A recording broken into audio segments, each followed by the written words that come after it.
ঘৰলৈ দেউতা আহিম বুলি ফোন কৰিছে। আপুনি এটা কাম কৰিব, আজি অফিচৰ পৰা আহোঁতে মই লিষ্ট এখন বনাই দিছোঁ, কেইটামান বস্তু লৈ আহিব। ইমান দিনৰ মূৰত দেউতা আহিব, কিমান যে মনটো ভাল লাগিছে। অ' হয় নেকি? তোমাৰ দেউতা অকলে আহিব নেকি? অঁ, দেউতা অকলে আহিব। মা আহিব নোৱাৰে নহয় লগত, ঘৰত কিমান কাম আছে আৰু ঘৰখীয়া এজন লাগেই দেখোন। ঠিক আছে, কাইলৈ মোৰ সময় নহ'ব একচুৱেলি। মই ড্ৰাইভাৰজনকে কৈ বস্তুকেইটা পঠিয়াই দিম বাৰু। পিছে দেউতা থাকিবনে যাব? দেউতাটো যাওঁগৈ বুলিয়ে ক'ব, মই ৰখাম বুলি ভাবিছোঁ। ময়ো যাওঁ কোৱা সময়ত যাব নাপাওঁ, দেউতাক এদিন থাকি যাবলৈ ক'ব লাগিব। ঠিক আছে, মাক এবাৰ কথাটো জনাই দিবা। ঠিক আছে, মই জনাই দিম বাৰু। দিনবোৰ বাগৰি গৈ আছে, গাৰ বিষ বাঢ়ি বাঢ়ি গৈ আছে, একো এটা কৰিবই নোৱাৰোঁ। কামটো তেনেকৈ কৰা নহয়েই। বোৱাৰী ছোৱালী পালোঁ যেতিয়া এতিয়ানো কেলৈ কাম কৰিম। মা, কি হ'ল? হেৰি, আপোনাক কথা এটা ক'ব আছিলে, কৈ যোৱা। কাইলৈ মানে আমাৰ ঘৰৰ পৰা দেউতা আহিম বুলি কৈছে, সেইটো কথাকে আপোনাক জনাই থওঁ বুলি ভাবিলোঁ। কি? কিয়? এনেই, মই মানে বহুত দিন ঘৰলৈ যোৱা নাই যে। অ', মই ভাবিছিলোঁ আকৌ ঘৰত আকৌ খাবলৈ পাবলৈ নাইকিয়া হ'লনে বুলি। তেনেকৈ কিয় কৈছে মা? মোৰ মা দেউতাই কি মোৰ ঘৰলৈ খাবলৈ পাবলৈ নাই পোৱা বুলি আহিব নেকি? আৰু শুনক, আমি ইমানো দুখীয়া নহয় যে বছৰেকৰ ভাতকেইটাও আমি খাবলৈ নোৱাৰোঁ। আমাৰ ঘৰত ধান চাউল উভয় নদী হৈ আছে। মোৰ দেউতাৰ ইমান আত্মসন্মান নাইকিয়া নহয় মোৰ ঘৰত খাবলৈ আহিবলৈ। নিজৰ ছোৱালী বিয়া দিছে যেতিয়া ইয়ালৈ আহিবই লাগিব। অ' আচ্ছা, তাৰমানে মা দেউতাৰে মিলিয়ে তোমাক এইখন ঘৰলৈ দি আহিলে, মোৰ অজলা ল'ৰাটো পাই। নহ'লেনো সি ইঞ্জিনিয়াৰ পঢ়ি পেলাই তোমাৰ নিচিনা গাঁৱলীয়া দুখীয়া ছোৱালী এজনী বিয়া পাতিবনে? দুখীয়া হ'ব পাৰোঁ মা, আত্মসন্মান নথকা নহয়। এওঁ মোক ভাল পাই বিয়া পাতিছে, আৰু মই নিজে এইখন ঘৰত সোমাই দিয়াহি নাই। মোৰ মা দেউতাই এইবোৰ কথা একোৱে গম নাপায়, জবৰদস্তি মোক লৈ আহিছে। মোৰ কি দৰকাৰ পৰিছে নিজে নিজে আহিবলৈ? এবাৰ ভাবি চিন্তি কথা ক'ব। আপোনাৰ কথা সহ্য কৰি থাকোঁ বুলিয়ে যি টি কথা কৈ নাথাকিব। মোৰ লগত তুমি মুখে মুখে কথা ক'বলৈ সাহস ক'ত পালা? এইখন ঘৰত মাত্ৰ মোৰ অৰ্ডাৰ চলে। আজিলৈকে দেখিছা বিক্ৰমে মোৰ মুখত কিবা এটা কথা কোৱা? তোমাক এইকেইদিন মন কৰি আছোঁ, মোৰ মুখে মুখে উত্তৰ দিবলৈ খুব শিকিছা। মই বিক্ৰমক ক'ব লাগিব এইটো কথা। যুক্তিত ক'বই লাগিব মা। কথা মোৰ দেউতাৰ, মোৰ বিষয়ে যিমান বেয়াকৈ ক'লেও মই সহ্য কৰিম, কিন্তু মোৰ মা দেউতাৰ বিষয়ে যি টি কথা কৈ থাকিলে মই কিন্তু কেতিয়াও সহ্য নকৰোঁ। যিটো হয় সেইটো ক'বই লাগিব, তাত সহ্য কৰা নকৰা সেইটো তোমাৰ কথা। নিজৰ ঘৰখনত ভালদৰে খাবলৈ ববলৈ পালেহে। এতিয়া ইয়াত টকা পইচা বাই বস্তুৱে সকলো উভয় নদী পাইছেতো, তাইৰ অহংকাৰ বাঢ়ি গৈছে আকৌ। পঢ়া শুনাটো নাই, লাজ লাগে মোৰ তোমাক মোৰ বোৱাৰী বুলি চিনাকি দিবলৈ। ইমান সম্ভ্ৰান্ত পৰিয়ালৰ, ইমান পঢ়া শুনা ঘৰৰ বোৱাৰী এজনী বিকশো নপঢ়া নুশুনা গাঁৱলীয়া ছোৱালী, ভাবিলেই বেয়া লাগি যায়। এই ল'ৰাটো কি হৈছিলে নেজানো, তোমাৰ দৰে ছোৱালী এজনী বাটৰ পৰা তুলি লৈ আহিলে। মা, মুখত যি আহে তাকেই বলকি নিদিব। কথা কোৱাৰ আগতে 10 বাৰ ভাবি ল'ব। ময়ো মানুহেই হয়, নিজৰ বোৱাৰীক আপুনি তেনেকুৱা ব্যৱহাৰ কৰিছে। এদিনটো মোৰ লগতে খাব লাগিব আপুনি। এতিয়া আপোনাৰ বল শক্তি আছে বুলি আপুনি এনেকৈ কৈছে, কাইলৈ পৰহিলৈ বুঢ়ী হৈ যাব, তেতিয়াতো ময়ে চাব লাগিব। হ'ব তোৰ আশাত মই জীয়াই থকা নাই। মইতো তই এইখন ঘৰৰ পৰা ওলাই গ'লেহে ভাল পাওঁ। তোৰ মা দেউতা আহিব বুলি মই অলপো ইণ্টাৰেষ্ট নাই। আৰু যাতে এইখন ঘৰলৈ বেছিকৈ আহি নাথাকে, মা দেউতাৰক কৈ দিবি। আপোনালোকৰ টকা পইচা ধনী মানুহ হ'লে কি হ'ব, মানুহৰ প্ৰতি আন্তৰিকতা একেবাৰেই নাই। এই গাঁৱলীয়া বিকহুজনী মুখখন বৰ বাঢ়িছে, তাইৰ মুখ বন্ধ কৰিবই লাগিব। মই আজিয়ে বিক্ৰমক সকলো কথা লগাই দিম, পাৰিলে 2টামান বেছিকৈ লগাইহে দিম। পালাহি দেউতা? পালোহি পাই। ভালকে পালাহিনে? ৰাস্তাত একো অসুবিধা নহ'লতো? নাই অ' মাজনী, একো অসুবিধা হোৱা নাই। পিছে তই ভালে আছ নহয়? অঁ দেউতা, মোৰ ভালেই। আহা ভিতৰতে বহাহি। এই মোনাটো লৈ যা, মাৰে কি কি ভৰাই দিছে তাইহে জানে আৰু। কি কি আনিছা দেউতা? কি ভৰাই দিছে নাজানো, এই চেংমৰা, তৰা গজালি, কলডিল, ঢেৰ কিবা কিবি ভৰাই পঠিয়াইছে। তই খাই ভাল পাওঁ নহয় সেইবোৰ।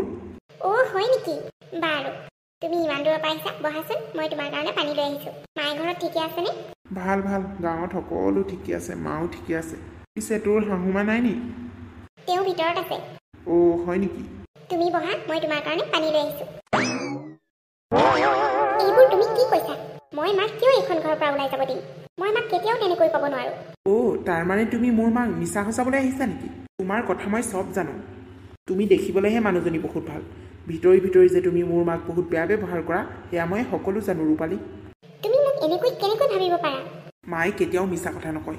এটা কথা সদায় মনত ৰাখিবা, প্ৰথমতে মোৰ মা, তাৰ পাছতহে তুমি। মোৰ মাক যদি তুমি সন্মান নকৰা, মৰম নকৰা, তেনেহ'লে তোৰ এইখন ঘৰত আৰু মোৰ হৃদয়ত কোনো স্থান নাই। মই সকলো গম পালোঁ, মই একো ভুল কৰা নাই, মই নিৰ্দোষী। মায়ে তোমাক মিছাকৈ কথা লগাইছে এইবোৰ। তুমি কেনেকৈ ভাবিব পাৰা বাৰু মই মাক তেনেকৈ ক'ম বুলি?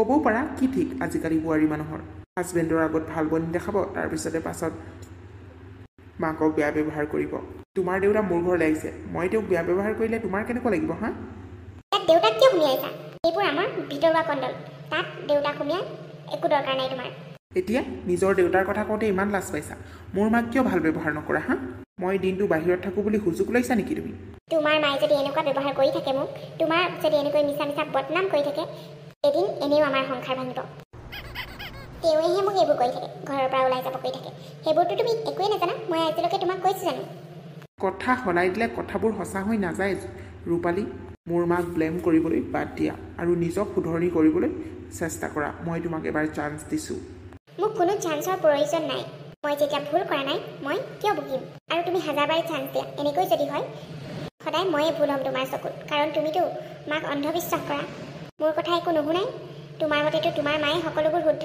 ঠিক আছে থাকা তুমি তোমাৰ মাৰ লগত মই দেউতাৰ লগত কাইলৈ ঘৰলৈ যামগৈ এনেকুৱা মিছা বদনামত মই এইখন ঘৰত থাকিব নোৱাৰোঁ বাহ এতিয়া কথা জিকিব নোৱাৰিলে যে দেউতাক আছেহিতো এতিয়া ঘৰলৈ যোৱা কথা কৈ দিছে মোৰ মাক যদি তুমি সন্মান কৰিব নোৱাৰা শুশ্ৰূষা কৰিব নোৱাৰা তেনেহ'লে তুমি ঘৰত যাব পাৰা মই তোমাক নৰখাওঁ ৰূপালী কাৰণ মোৰ মাক যিয়ে মৰম কৰিব মই তাৰ লগতহে থাকিম দেউতা নথকাকৈ মায়ে মোক তুলি তালি ডাঙৰ কৰি আজি ইমান ডাঙৰ মানুহ বনাইছে মাৰ কাৰণে আজি এজন ইঞ্জিনিয়াৰ হৈছোঁ তোমাৰ কাৰণে মই মাক কেতিয়াও পাহৰি যাব নোৱাৰোঁ নালাগে তুমি তোমাৰ মাক কেতিয়াও পাহৰি যাব নালাগে ময়ো সেইটো নিবিচাৰোঁ কিন্তু মোৰ যে এইখন ঘৰত কোনো গুৰুত্ব নাই সেয়া মই ভালদৰে গম পালোঁ তোমাৰ মোৰ প্ৰতি কোনো প্ৰেমেই নাই মাত্ৰ তুমি এইখন ঘৰত চাকৰণি বনাবলৈহে মোক বিয়া পাতিছা তোমাৰ মাৰ শুশ্ৰূষা কৰিবলৈ আৰু ময়ো আজিলৈকে একো অভিযোগ কৰা নাই কিন্তু তোমাৰ মায়ে মোক ইমান বেয়া বদনামত সদায় যদি ফচাই থাকে তেনেহ'লে মইতো সদায় ফচিয়ে থাকিব লাগিব তাতকৈ তোমালোকে থকা সুখত মই দেউতাৰ লগত যামগৈ মই ইমান পৰিমৰা ঘৰৰ ছোৱালী নহয় ইয়াত মই সকলো দুখ সহ্য কৰি থাকিবলৈ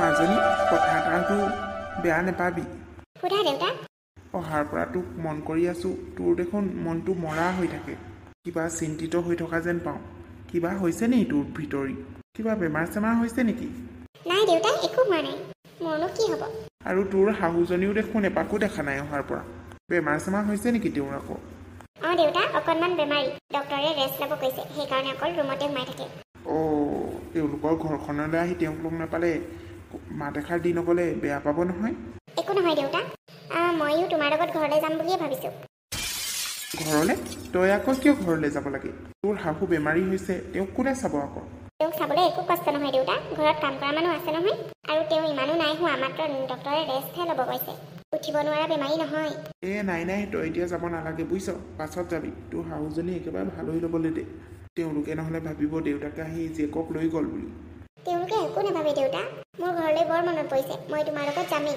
কাপোৰ চাপোৰ মই পেকিং কৰিলোৱেই জোঁৱাই ক'লা জানো অঁ তেওঁক ৰাতিয়ে ক'লোঁ আৰু ৰাতিপুৱা গৈছোঁ মই যাবলৈ কৈছে ঠিক আছে তোৰ যদি যাবলৈ মন কৈছে ব'ল জোঁৱাইও যদি যাব দিছে পাৰ্মিশ্যন নোলোৱাকৈ আকৌ নালাগে দেই তই আমাৰ ছোৱালীহে আছিলি এইখন ঘৰৰ এতিয়া বোৱাৰী সেইকাৰণে কৈছোঁ হ'ব দেউতা তেনেহ'লে মই ওলাই লওঁগৈ সোনকালে যাব লাগিব বাছৰ কাৰণে নহ'লে অসুবিধা হ'ব তয়ো ওলাই লওঁগৈ যা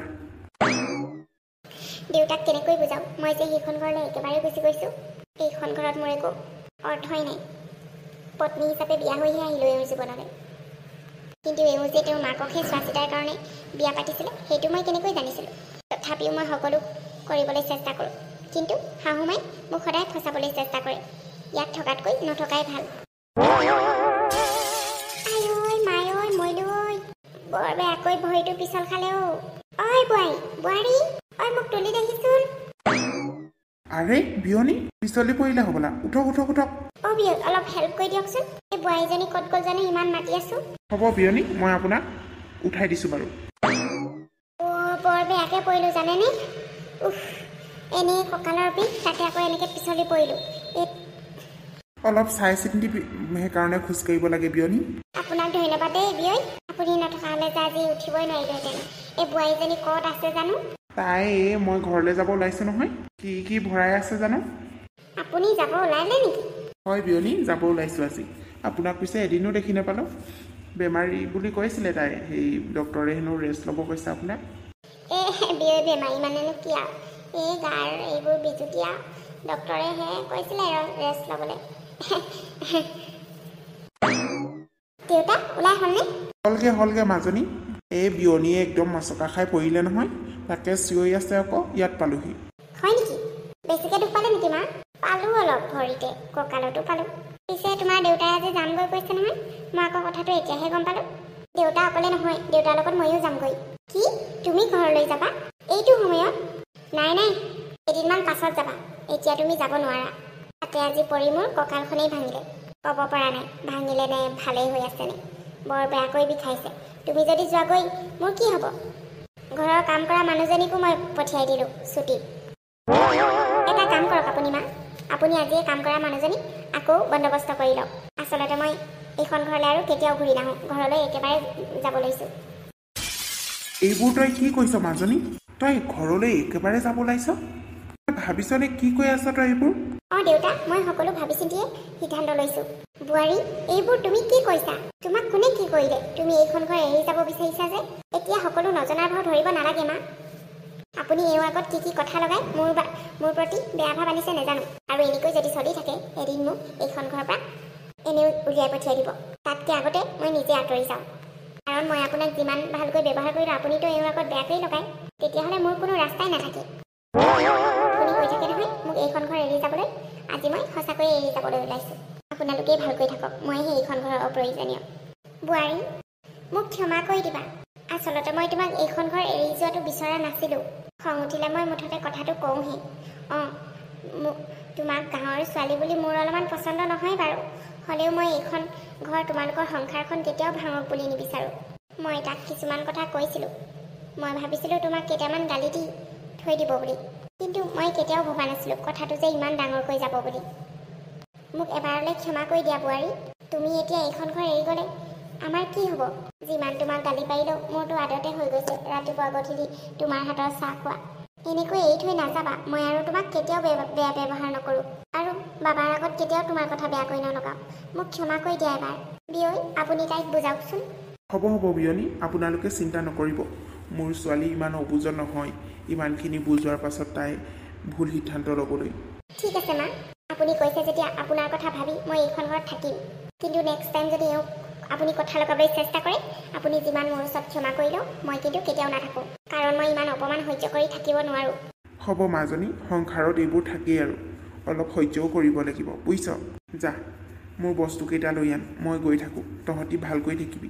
পিয়নী, মোৰ এজনীয়ে ছোৱালী, তাইক লৈ মই বহুত সুখী আপোনালোকৰ নিচিনা ঘৰ এখনলৈ বিয়া হৈ আহিছে বুলি।